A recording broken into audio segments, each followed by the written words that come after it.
पूरे demon slayer की जो सबसे सैडेस्ट बैक स्टोरी है उसे बोला जाता है अकाजा की बैक स्टोरी को। तो अकाजा की फाइट के टाइम हम देखते हैं कि तांजीरो अकाजा का सर काट देता है, लेकिन फिर भी अकाजा की बॉडी मूव हो रही होती है और वो तांजीरो को एक किक मार देती है जिससे तांजीरो बेहोश हो जाता है। और फिर वो ग्यू को मारने के लिए आगे की तरफ बढ़ता है, लेकिन पीछे से एक 16 साल की लड़की आके उसका हाथ पकड़ लेती है। और फिर इस पैनल से स्टार्ट होती है डीमन स्लेयर की सबसे सैडेस्ट बैक स्टोरी, जो कि मैं आज की वीडियो में कवर करूंगा। लेकिन इससे पहले मैंने उसकी फाइट को भी कवर करके रखा है। अगर आप लोगों ने अकाजा वर्सेस तांजीरो और ग्यू की फाइट को नहीं देखा है तो वो ऑलरेडी मेरे चैनल पे है। इसमें मैं सिर्फ अकाजा की बैक स्टोरी को कवर करूंगा, और क्योंकि मैं दोनों वीडियो को साथ में कवर करता तो वीडियो इतनी ज्यादा लंबी हो जाती जिससे आप लोग स्किप कर देते थे, इसलिए मैंने अकाजा बैक स्टोरी को इस पार्ट में एक्सप्लेन करने का सोचा है। तो इधर ही पे इंट्रो को खत्म करते हैं और स्टार्ट करते हैं वीडियो को। एके Demon Slayer Kimetsu no Yaiba Infinity Castle arc. तो लास्ट पार्ट में हम देखते हैं कि अकाजा की बॉडी ग्यू के ऊपर हमला करने के लिए आगे बढ़ती है, तो पीछे से एक 16 साल की लड़की आके अकाजा का हाथ पकड़ लेती है और बोलती है हाकुजी-सान अब बहुत हो गया, अब आफ्टर लाइफ में जाने का समय आ गया है। जिसपे अकाजा बोलता है कौन हो तुम, क्या चाहिए तुम्हें, मेरा हाथ छोड़ो। जिसपे वो लड़की बोलती है अब बस हो गया हाकुजी-सान, अब आफ्टर लाइफ में जाने का समय आ चुका है। जिस पर अकाजा बोलता है छोड़ो मेरा हाथ, मुझे उन दोनों को मारना है। जिसपे वो लड़की बोलती है तुम्हें उन दोनों को क्यों मारना है। जिस पर अकाजा बोलता है कि मैं उन दोनों को मार के स्ट्रॉन्ग बन जाऊंगा। जिसपे वो लड़की कहती है कि तुम्हें इतना स्ट्रॉन्ग क्यों बनना है। जिसपे अकाजा कहता है कि मैं स्ट्रॉन्ग बनूंगा तभी तो मैं मेरे फादर के लिए मेडिसिन लेके जा पाऊंगा। और फिर इस पैनल के बाद हमें बताई जाती है अकाजा की बैक स्टोरी, जिधर पे अकाजा डीमन बनने से पहले अकाजा का नाम हाकुजी था। फिर हम देखते हैं 11 साल के हाकुजी को, जिसको गांव वाले ने पकड़ लिया है चोरी करते दौरान। और क्योंकि हाकुजी चोरी कर रहा था तो गांव वालों ने उसके ऊपर टैटूज बना दिया है, जिससे ये पता लगता है कि वो इंसान चोर है। और इतना ही नहीं, वो 11 साल के हाकुजी को इतना मारते हैं कि उसके शरीर पे सिर्फ कट के निशान रहते हैं और हर जगह खून फैला हुआ रहता है। फिर गांव वाले उसे गांव के मुखिया के पास लेके जाते हैं और गांव का मुखिया ये देख के काफी ज्यादा हैरान हो जाता है कि इतनी ज्यादा मार खाने के बाद भी वो बच्चा हंस रहा होता है। इतनी ज्यादा मार खाने के बाद तो कोई बड़ा आदमी भी रहम की भीख मांगेगा और दया की भीख मांगने लगेगा, और ये बच्चा हंस रहा है। जिस वजह से गांव का मुखिया उसे डीमन चाइल्ड घोषित कर देता है, यानी कि शैतान का बच्चा। इसके बाद गांव वाले उसे छोड़ देते हैं और हाकुजी अपने घर की तरफ दौड़ने लगता है। तो रास्ते में उसे एक बूढ़ा इंसान मिलता है जो कि बताता है कि उसके फादर ने सुसाइड कर लिया है, सिर्फ इस वजह से क्योंकि हाकुजी ने चोरी करी थी ताकि हाकुजी अपने डैड के लिए मेडिसिन लेके जा पाए। और इस वजह से हाकुजी के डैड को इतना ज्यादा बुरा लगता है, इतना गिल्टी फील होता है, जिस वजह से वो सुसाइड कर लेते हैं। और ये सुन के हाकुजी पूरा हिल जाता है। फिर वो अपने डैड का अंतिम संस्कार करता है और अपने डैड का लिखा हुआ आखिरी लेटर पढ़ता है, जिसमें उसके डैड ने लिखा था कि वो सिर्फ बोझ थे हाकुजी के ऊपर और वो कभी नहीं देख सकते थे कि उनका बेटा चोरी करे सिर्फ और सिर्फ मेरी मेडिसिन के लिए, और इसलिए वो हाकुजी के सर से थोड़ा सा बोझ कम कर रहे हैं। और वो चाहते हैं कि हाकुजी एकदम नॉर्मल लाइफ जिए, एकदम नॉर्मल लाइफ जिसमें उसे कुछ भी गलत काम ना करना पड़े। ये सुन के हाकुजी रोने लगता है और कहता है अगर उसके डैड ऐसा चाहते थे तो वो मुझे बता सकते थे, लेकिन सुसाइड करना तो कोई ऑप्शन था ही नहीं। उसने आज अपने डैड के लिए जितनी भी मार खाई वो तो इससे भी 10 गुना ज्यादा मार खा सकता था, लेकिन इतनी मेहनत करने के बाद भी वो अपने डैड को नहीं बचा पाया। जिसके बाद उसे इंसानों की बनाई गई सोसाइटी पे काफी ज्यादा गुस्सा आने लगता है और फिर वो अपने शहर को छोड़ के दूसरे शहर में जाने लगता है। तो रास्ते में उसकी कुछ लोगों से लड़ाई हो जाती है और एक 11 साल का बच्चा सामने 7 बड़े इंसान को मार रहा था, और इतनी बुरी तरीके से मार रहा था कि कोई यकीन ही नहीं कर पा रहा था कि ये 11 साल का बच्चा भी ऐसा कुछ कर सकता है। उसके दिमाग में बस यही चल रहा था कि उसके डैड ने कभी किसी का बुरा नहीं किया, लेकिन इस सोसाइटी के चलते उसके डैड ने सुसाइड कर लिया था। और फिर उसी गांव का एक मार्शल आर्टिस्ट हाकुजी के सामने आ जाता है और जब उसे पता चलता है कि एक 11 साल के बच्चे ने 7 बड़े लोगों को मारा है तो वो हाकुजी को अपना डोजो ज्वाइन करने के लिए कहता है। पहले तो हाकुजी उसे साफ साफ मना कर देता है और उसके ऊपर हमला कर देता है, लेकिन फिर हाकुजी मान जाता है। फिर वो मार्शल आर्ट खुद को हाकुजी के सामने इंट्रोड्यूस करता है और बताता है कि मेरा नाम केजो है और मैं एक मार्शल आर्ट चलाता हूँ। हालांकि मेरे पास अभी एक भी स्टूडेंट नहीं है तो मैं कुछ छोटे मोटे काम करके घर चलाता हूँ। फिर मास्टर केजो हाकुजी को ऑफर करता है कि वो इस डोजो में रह सकते हैं, लेकिन बदले में उनकी एक बेटी है जिनका उन्हें ख्याल रखना पड़ेगा। और उनकी बेटी इतनी ज्यादा बीमार होती है कि मास्टर केजो बताते हैं कि उसकी मम्मी ने सुसाइड कर लिया था इस वजह से क्योंकि वो इसका ख्याल नहीं रख पा रहे थे। मतलब इस लेवल की केयर चाहिए रहती है वो लड़की को, और इसकी तबीयत इतनी ज्यादा खराब रहती है कि वो कभी भी सीरियस हो जाती है। और उसी दिन वो पहली बार मिलता है कायुकी से, जो कि बेड पे लेटी हुई थी। ऑब्वियसली यार क्योंकि वो बीमार रहती है तो कमजोर है, इसलिए वो बेड पे लेटी हुई थी। और उस लड़की को देख के हाकुजी को उसके फादर की याद आ जाती है क्योंकि वो भी ज्यादातर बीमार ही रहते थे। फिर वो लड़की हाकुजी से पूछती है क्या तुम्हारे चेहरे पे किसी ने मारा है और क्या तुम ठीक हो। और फिर डीमन अकाजा जिसे ये सारी चीजें याद आ रही होती है वो सोचता है कि मेरी लाइफ एक बोरिंग और बेकार और स्टेरो के अलावा कुछ भी नहीं। फिर हाकुजी सोचता है कि क्यों बीमार लोग हर चीज का जिम्मेदार खुद को ठहराते हैं और हमेशा गिल्टी में रहते हैं, क्योंकि उसके डैड भी ऐसा ही करा करते थे और क्योकी भी ऐसा ही करा करती थी। क्योंकि कई बार हाकुजी ट्रेनिंग कर रहा होता है तो उसे ट्रेनिंग छोड़ के क्योकी की देखभाल करनी रहती है, क्योंकि क्योकी इतनी ज्यादा कमजोर है कि उसे हमेशा कोई ना कोई देखभाल के लिए चाहिए ही रहता है। और क्योंकि हाकुजी इससे पहले अपने डैड की भी देखभाल करता था और उसने कभी नॉर्मल बचपन जिया ही नहीं, तो उसे कभी मन भी नहीं करता था कि वो अपने दोस्तों के साथ जाके बाहर खेले, इसीलिए वो ज्यादातर समय ट्रेनिंग करा करता था और बाकी बच्चे समय में क्योकी की देखभाल करा करता था। फिर एक दिन क्योकी हाकुजी से कहती कहती है कि आज फायरवर्क्स का शो होने वाला है और मैंने सुना है कि ब्रिज से फायरवर्क्स का शो काफी ज्यादा अच्छा लगता है और उसने आज तक उस शो को नहीं देखा है और उसकी इच्छा है कि मरने से पहले वो उस फायरवर्क्स के शो को देखे। जिस पर हाकुजी बोलता है कि तुम चिंता मत करो, अगर वो इस साल इस फायरवर्क्स के शो को नहीं देख पाए तो वो अगले साल नहीं तो उसके अगले साल बिल्कुल ठीक हो जाओगे तुम और फिर हम दोनों मिलकर जाके फायरवर्क्स के शो को देखेंगे। और ये सुनकर क्यूकी रोने लगती है। हाकुजी को समझ में नहीं आता कि क्यूकी रो क्यों रही है, क्या शायद उसकी डिप्रेशन नेचर के वजह से। फिर एक दिन मास्टर केजो और हाकुजी कुएं के पानी से पानी पी रहे थे तो वो बताते हैं कि एक दिन वो एक बूढ़े इंसान की मदद करते हैं और अपने फाइटिंग स्टाइल से उन्हें कुछ चोरों से बचाते हैं, जिसके बाद वो बूढ़ा इंसान मुझे ये जमीन दे देता है, जिसके बाद मैं इस जमीन पे डोजो स्टार्ट करता हूँ। और जब ये बात केमिस्ट्री डोजो को पता चली तो उन्होंने मास्टर केजो की इतनी ज्यादा बुराई करी और उनके स्टूडेंट ने कि मास्टर केजो के इधर अब कोई भी स्टूडेंट नहीं आता है। और ये सब चीज हाकुजी बड़े ध्यान से सुन रहा था और फिर हाकुजी भी उन्हीं की फैमिली का एक मेंबर बन जाता है, जिसके बाद हमें 3 साल आगे की कहानी बताई जाती है, जिसमें हाकुजी हो जाता है 18 साल का और क्यूकी हो जाती है 16 साल की। और फिर एक दिन हाकुजी अपना नॉर्मल रूटीन फॉलो कर रहा था, जैसे कि वो सारे घर के काम करता है, तो मास्टर केजो उसे बुलाते हैं और एकदम कैजुअल तरीके से कहते हैं कि मेरे बाद क्या तुम इस डोजो को संभाल पाओगे और साथ ही में क्या तुम मेरी बेटी से शादी भी करोगे। ये इतना नॉर्मल था कि दोनों नर्वस हो जाते हैं। और फिर हाकुजी को याद आता है कि लेटर में उसके फादर ने यही लिखा था कि हाकुजी एकदम नॉर्मल लाइफ जिए और यही एक मौका था कि वो अपनी नॉर्मल लाइफ को स्टार्ट कर सकता था। और फिर वो सोचता है कि अब उसे सिर्फ 2 ही लोगों को प्रोटेक्ट करना है, मास्टर केजो और क्यूकी को, फिर चाहे उसको उनके लिए अपनी जान भी देना पड़े। फिर वो जाता है अपने पापा की ग्रेव पे उनको ये गुड न्यूज देने के लिए और जब वो उनकी ग्रेव से निकलता है और डोजो की तरफ जाने लगता है तो उसे फिर से एक बंदा मिलता है जो कि बताता है कि पास ही के डोजो वाले ने मास्टर केजो के कुएं में केमिकल मिला दिया था, यानी कि पॉइजन मिला दिया था और उस पानी को पी के मास्टर केजो और उसकी बेटी क्यूकी दोनों भी मारे जा चुके हैं। मास्टर केजो और क्यूकी की बॉडीज को देख के हाकुजी सोचता है कि वो कभी भी अपने लव वंस को प्रोटेक्ट नहीं कर पाता है। फिर हाकुजी को याद आता है कि कैसे इसी साल क्यूकी और मैं ब्रिज पे गए थे फायरवर्क्स का शो देखने। वहाँ पे क्यूकी उसे एक चीज याद दिलाती है जो कि भले ही हाकुजी भूल गया था लेकिन क्यूकी उसे कभी नहीं भूल सकती है। जब वो दोनों ही बच्चे थे तो क्यूकी ने उनसे कहा था कि मुझे फायरवर्क्स का शो देखना है, लेकिन हाकुजी उस पे कहता है कि तुम चिंता मत करो, अगर इस साल नहीं तो उसके अगले साल हम फायरवर्क्स का शो जरूर देखेंगे। और ये बात क्यूकी के लिए इतनी ज्यादा इमोशनल इसलिए थी क्योंकि वो इतनी ज्यादा बीमार रहती थी कि डॉक्टर को भी पता नहीं था कि वो और कितने दिन तक जिंदा रह सकती है और उसका ख्याल रखना इतना ज्यादा मुश्किल था कि उसकी मम्मी भी सुसाइड कमेंट कर लेती है। लेकिन एक तरफ हाकुजी को पूरा भरोसा था कि एक ना एक दिन क्यूकी जरूर ठीक होगी और उसी दिन क्यूकी हाकुजी को शादी के लिए प्रपोज कर देती है, जिसपे हाकुजी बिना कुछ सोचे समझे हाँ बोल देता है और बोलता है कि मैं इतना ज्यादा स्ट्रॉन्ग बनूंगा और हमेशा तुम्हें प्रोटेक्ट करूंगा। और क्योंकि अब मास्टर केजो और क्यूकी दोनों भी मारे जा चुके हैं तो अब हाकुजी का वादा भी किसी भी काम का नहीं रहा। फिर हमें एक एक्सीडेंट के बारे में बताया जाता है जो कि सिर्फ मजिस्ट्रेट ऑफिस में रजिस्टर है और उस हादसे को हर जगह से मिटा दिया गया है। हाकुजी नाम का एक 18 साल का लड़का एक डोजो में घुसता है, उधर कर रहे 67 ट्रेनिंग वाले लोगों को मौत के घाट उतार देता है, सिर्फ अपने हाथों से बेरहम तरीके से मार देता है। वो मंजर इतना ज्यादा खतरनाक था, मतलब सिर्फ अपने हाथों से लोगों के सरों को और हड्डियों को तोड़ रहा था और उस डोजो में अलग अलग बॉडी पार्ट के हिस्से अलग अलग जगह पे फैले हुए थे। और वो इंसिडेंट इतना ज्यादा खतरनाक था कि गांव वाले ने उन इंसिडेंट को एक झूठी अफवाह बता दी। डोजो में सारे लोगों को मार देने के बाद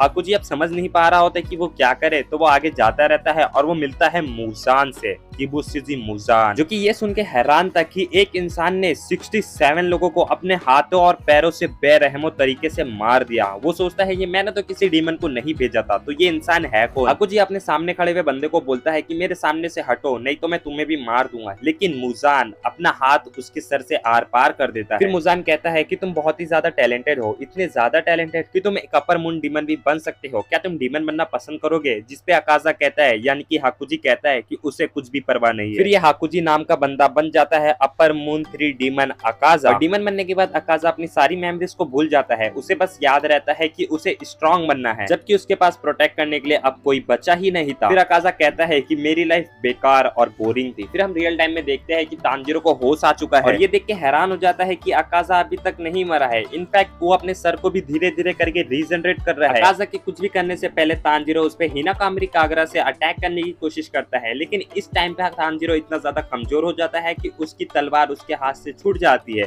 क्योंकि तांजीरो अकाजा के काफी ज्यादा करीब पहुंच गया था, तो वो उसे पंच कर देता है और तांजीरो का पंच खा के उसे मास्टर के जो कि पंच की याद आ जाती है। फिर उसे पता चलता है कि उसे वीक लोगों से इतनी नफरत क्यों थी, क्योंकि वीक लोग जो होते हैं वो हमेशा पीठ पीछे बुराई करते हैं, कभी भी किसी चीज का सामना नहीं करते हैं और बदला लेने के लिए लोगों के कुएं में पॉइजन डालते हैं। इसीलिए उसको सबसे ज्यादा नफरत वीक लोगों से थी। उसने अपने मास्टर की फाइटिंग स्टाइल को हथियार बना लिया था बुरे काम करने के लिए, और वो कभी भी अपने मास्टर केजो और अपनी फादर की बात की रिस्पेक्ट नहीं कर रहा और डीमन बन के लोगों के साथ हमेशा बुरा किया। फिर अकाजा ब्लड डीमन आर्ट को एक्टिवेट कर लेता है, जिसको देख के तांजीरो और ग्यू पैनिक करने लगते हैं और फिर अकाजा थोड़ी सी स्माइल देता है तांजीरो को देख के और खुद को ही बुरी तरीके से ब्लास्ट कर लेता है। और ये देख के तांजीरो और ग्यू काफी ज्यादा शॉक हो जाते हैं, और क्योंकि तांजीरो की स्मेलिंग करने की पावर बचपन से ही नेक्स्ट लेवल की है, तो वो समझ जाता है कि अकाजा काफी खुश होके मरा है, काफी रियली फील करके मरा है, जैसे कि उसे कई सालों बाद शांति मिली हो। लेकिन कहानी यहीं पे खत्म नहीं होती है, क्योंकि अकाजा के अंदर मुजान का काफी सारा ब्लड था, तो उसकी बॉडी वापस से रीजनरेट करने लगती है। हालांकि अकाजा उसे रोकता है और वो खुद को समझाता है कि वो इस बैटल को हार चुका है और तांजीरो और ग्यू ने बिना किसी चीटिंग के उसे हराया है, क्योंकि अकाजा कभी भी ऐसा नहीं था कि वो हार मानने की जगह पीछे से हमला करे। फिर अकाजा की स्पिरिट अकाजा के डैड से मिलती है और अकाजा पूछता है क्या आप ठीक है, जिसपे अकाजा के डैड कहते हैं हाँ मैं बिल्कुल ठीक हूँ हाकुजी। वो अपने डैड से माफी मांगता है कि अभी तक उसने डीमन बन के जितने भी बुरे काम किए उस सब चीज के लिए वो अपने डैड से माफी मांगता है। तो उसके सर पे हाथ रखते हैं मास्टर केजो और कहते हैं भले ही किसी ने कुछ भी किया हो, उसके पास मौका होता है अपनी गलती सुधारने का। और ये सुनने के बाद उधर पहुंच जाता है मुजान, जो कि अकाजा का बाल पकड़ लेता है और कहता है कि वो अभी इंसान नहीं है, वो एक डीमन है, उसे अपने मास्टर मुजान को सर्व करना चाहिए। और ये सुनने के बाद अकाजा की बॉडी और भी तेजी से रीजनरेट करने लगती है। लेकिन फिर वहीं पे आ जाती है क्यूकी की स्पिरिट, जिसको देखने के बाद हाकुजी थोड़ा सा इमोशनल हो जाता है और जिसपे क्यूकी बोलती है अब समय आ गया है आफ्टर लाइफ में जाने का। और भले ही मुजान अकाजा के ऊपर कंट्रोल पाना चाहता था, लेकिन एंड दी एंड अकाजा की विल पावर जीत जाती है और अकाजा आफ्टर लाइफ में चला जाता है, जिधर पे वो क्यूकी के साथ इमोशनल होके गले मिलता है। और जिस पोजीशन में वो क्यूकी के साथ गले मिल रहा था, उसी पोजीशन में उसकी अकाजा की बॉडी डिसइंटीग्रेट हो रही थी और अकाजा के साथ क्यूकी भी हेल में चली जाती है। और अब जो अकाजा की बॉडी डिसइंटीग्रेट हो गई है, तो इसको देखने के बाद तांजीरो और ग्यू थोड़ा रियली फील करते हैं और सोचते हैं कि अब उन्हें लेडी तोमोयो के पास चले जाना चाहिए, लेकिन उनके पास जरा सी भी ताकत नहीं है कि वो खड़े भी हो सके। जहाँ एक तरफ तांजीरो बेहोश हो गया था, ग्यू भी अपनी तलवार के ऊपर सर रख के बेहोश हो जाता है और तभी मैसेंजर कौवा सबको इन्फॉर्म करता है कि अपर मून 3 अकाजा डीमन मारा गया है और जिन्होंने उनको मारा है तांजीरो और ग्यू ने, वो दोनों अभी बेहोश है। और फिर इसी पैनल के साथ खत्म होती है अकाजा के साथ फाइट और अकाजा की बैक स्टोरी, जो कि सबसे अच्छी बैक स्टोरी लगी है मेरे को पूरे डीमन स्लेयर की। आपको कैसी लगी है मुझे कमेंट सेक्शन में जरूर बताना, और आपको ये एक्सप्लेनेशन वीडियो कैसा लगा है मुझे वो भी कमेंट सेक्शन में ही बताना। बाकी इस वीडियो को रेडी करने के बाद मेरा काम खत्म हो गया है, अब आप लोगों का काम है इस वीडियो को लाइक करना है, चैनल को सब्सक्राइब करना है, बेल नोटिफिकेशन बेल है उसे प्रेस करके ऑल पे सिलेक्ट करना है, और हो सके तो इस वीडियो को अपने दोस्तों में भी शेयर करना है। चलो मुझे और भी वीडियोस को रिकॉर्ड करना है, क्योंकि आप लोग वीडियोस देखने के लिए काफी ज्यादा एक्साइटेड हो और मैं काफी धीरे धीरे वीडियोस को रिकॉर्ड कर रहा हूँ, तो मैं फटाफट से वीडियोस को रिकॉर्ड करता हूँ और इसका नेक्स्ट पार्ट भी मैं जल्द से ही जल्द अपलोड कर दूंगा। मिलते हैं नेक्स्ट वीडियो में, तब तक के लिए bye bye, till then take care, love you all and bye bye.